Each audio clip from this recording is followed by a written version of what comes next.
आज हम pivot table सीखेंगे एक्सेल के। ये बहुत ही मज़ेदार एक्सेल का एमएस एक्सेल का ये सिस्टम और ये रिपोर्टिंग टैब और फॉर्मूला दिया है इसने। बहुत ही बेहतरीन है और इसका लगभग 100% सारे ऑर्गेनाइजेशन यूज करती है। ये बहुत ही मज़ेदार और बहुत ही आसान है और इससे बहुत ही सारी इन्फॉर्मेशन चुटकियों में निकल जाती है। तो देर ना करते हुए चलिए हम देखते हैं पाइवट टेबल को कैसे बनाया जाता है और इसकी मिनिमम रिक्वायरमेंट क्या है डेटा की। और बहुत ही ये कमाल का है। सो चलिए देखते हैं। सबसे पहले हम जाते हैं डेटा पे। तो मुझे ये समझना पड़ेगा कि मुझे किसी एक डेटा से क्या इन्फॉर्मेशन निकालनी है।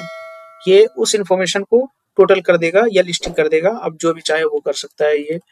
जैसे उदाहरण के लिए ये मेरे पास में उदाहरण के लिए ये डेटा मैंने सिंपल डेटा बनाया है।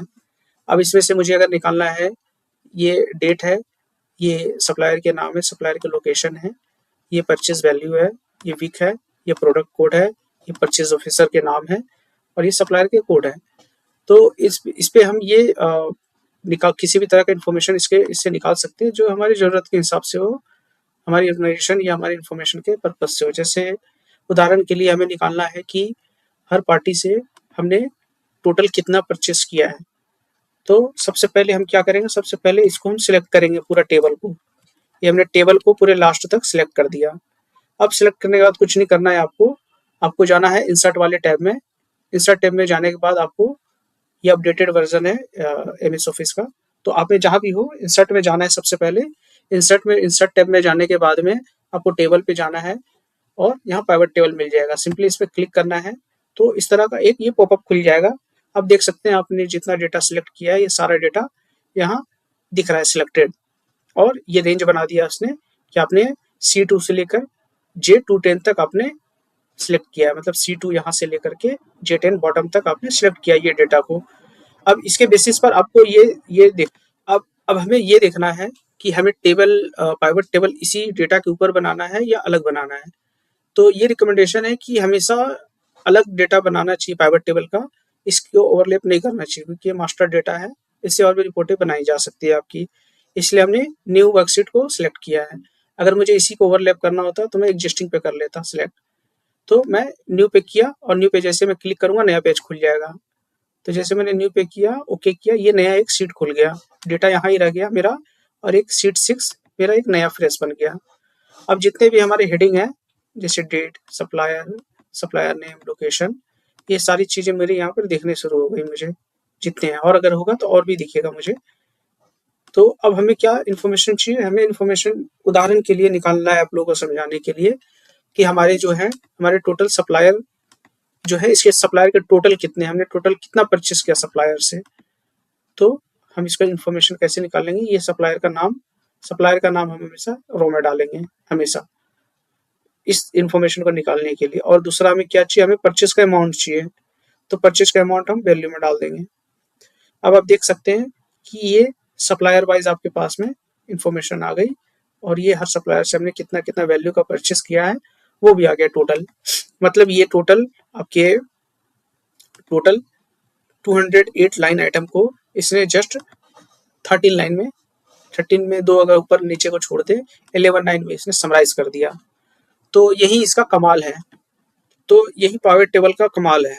उसने इतने बड़े डेटा को अगर 10,000, 1 लाख, 10 लाख लाइन आइटम भी है तो कोई दिक्कत नहीं है, वो ऐसे ही समराइज कर देगा आपकी जरूरत के हिसाब से। आप डेटा मॉडलिंग कर सकते हो। अब हम सैंपल के लिए चेक करते हैं कि क्या ठीक आ रहा है डेटा। तो हम एग्जाम्पल के लिए हम इसको चेक करते हैं हीलिंग एलएलपी को कि क्या नंबर सही आ रहे हैं, या इसको देखते हैं सबसे बड़े को टीटी एलएलपी को, क्या ये सही है। तो टीटी एलएलपी के लिए हम यहाँ जाएंगे फिल्टर में। तो हमने टीटी एलएलपी को सिलेक्ट करना है। तो ये टीटी एलएलपी को मैंने कर दिया और इसका टोटल देखें 25, 94, 30, 23, 25, 94, 23, 25, 94, 20, 25, 94, 23, 2,59,42,000, 2,59,42,000। मतलब ये डेटा सही आ रहा है, इसने टोटल अच्छे से किया है सब।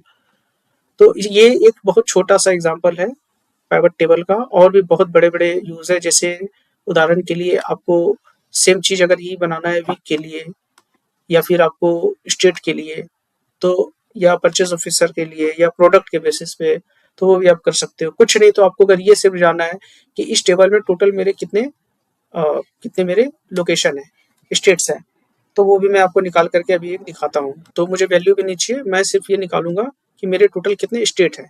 लाइन आइटम तो मेरे पास में टोटल कितने टोटल लाइन आइटम है मेरे, लगभग 208। अब इसे मुझे समराइज करना है, या तो मैं एक फिल्टर लगा लगा करके देखूं और या समराइज करूं। तो कुछ नहीं करना है इसके लिए, सेम उसी स्टाइल में इसको सिलेक्ट करना है और इंसर्ट पे जाना है। इंसर्ट मेनू में जा करके यहाँ पाइवट टेबल पे करना है। अब हम एग्जिस्टिंग पे भी कर सकते हैं या न्यू पे कर सकते हैं। एग्जिस्टिंग पे करेंगे तो किसी एक सीट पर हम मैप कर सकते हैं। तो ये मेरा पहले बना हुआ था, तो मैं क्या करता हूँ, मैं यहाँ पर ही इसको बनाता हूँ। तो यहाँ मुझे क्लिक करना होगा। अगर मुझे एग्जिस्टिंग सीट पे करना है तो किसी एक सेल पे क्लिक करना होगा, कहाँ से मैं चाहता हूँ। तो मैं चाहता हूँ F3 से मेरा बनना शुरू हो डेटा। जैसे ये A3 से बनना शुरू हुआ, मैं चाहता हूँ F3 से बने। ये देखो रेंज पकड़ लिया इसने F3 का। अब हमें सिंपली ओके कर देना है। अब वैसे ही पहले की तरह एक टेबल बन गया। अब मुझे कुछ नहीं जानना है, मुझे सिर्फ ये जानना है लोकेशन कितने हैं मेरे इस डेटा में। 208 में से टोटल लोकेशन कितने हैं, तो मैं सिंपली उठा करके इसको डाल दूंगा। ये देखो इतने लोकेशन मेरे आ गए। इसलिए ये 12 लोकेशन है, 12 स्टेट्स है टोटल, जबकि वहाँ इसने 208 लाइन आइटम को 12 में कन्वर्ट कर दिया। इसी तरीके से अगर मुझे निकालना हो कि मेरे वीक वाइज परचेज कितनी है, वीक वाइज मैंने कितना परचेज किया है, वो भी उसी तरीके से निकलेगा।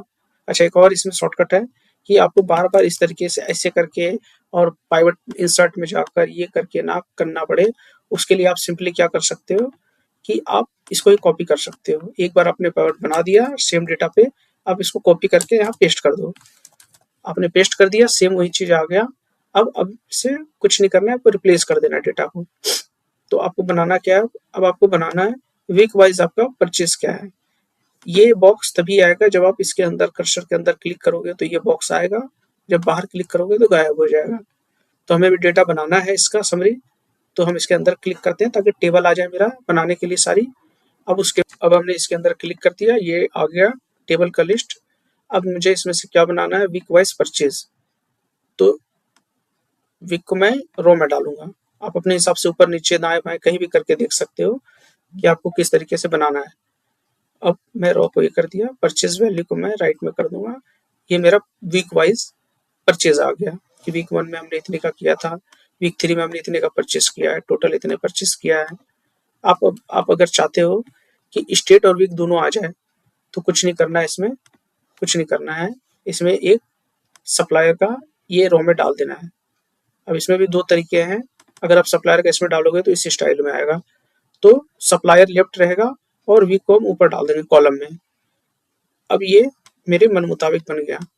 अब मेरा दोनों इन्फॉर्मेशन आ गया, इधर मेरा सप्लायर भी आ गया और हर सप्लायर से मैंने कौन कौन से वीक में कितने कितने वैल्यू का खरीदा है। जैसे बीटी से मैंने वीक 2 में भी खरीदा, वीक 3 में, पीसीओ ने वीक 3, वीक 4, वीक 5 सब में खरीदा है। और यहाँ टोटल भी आ गया, पार्टी वाइज भी, सप्लायर वाइज भी, और यहाँ वीक वाइज भी टोटल। तो इसी तरीके से आप और भी बड़े बड़े समरी चार्ट बना सकते हो, टेबल समराइज करके मतलब चंद ही मिनटों में, और जरा से भी मेहनत नहीं लगती इसमें, बहुत ईजी है। सो दोस्तों, होप ये वीडियो आपको बहुत अच्छा लगा होगा। अगर अच्छा लगा है तो नेक्स्ट वीडियो का वेट करें, और भी मैं एक्सेल से रिलेटेड अच्छे अच्छे वीडियो डालूंगा जो लर्निंग पर्पज से होगा और आपके लिए बहुत ही हेल्पफुल और बहुत ही मज़ेदार रहेगा। और जितनी भी कॉम्प्लिकेशन और टफ लगता है एक्सेल जिसको भी, उसके लिए मैं एकदम सिंप्लीफाई कर दूंगा ताकि ज़रा सा भी टफ ना लगे उसको और बहुत ईजीली वो सीख जाए सारी चीज़ें। Thank you.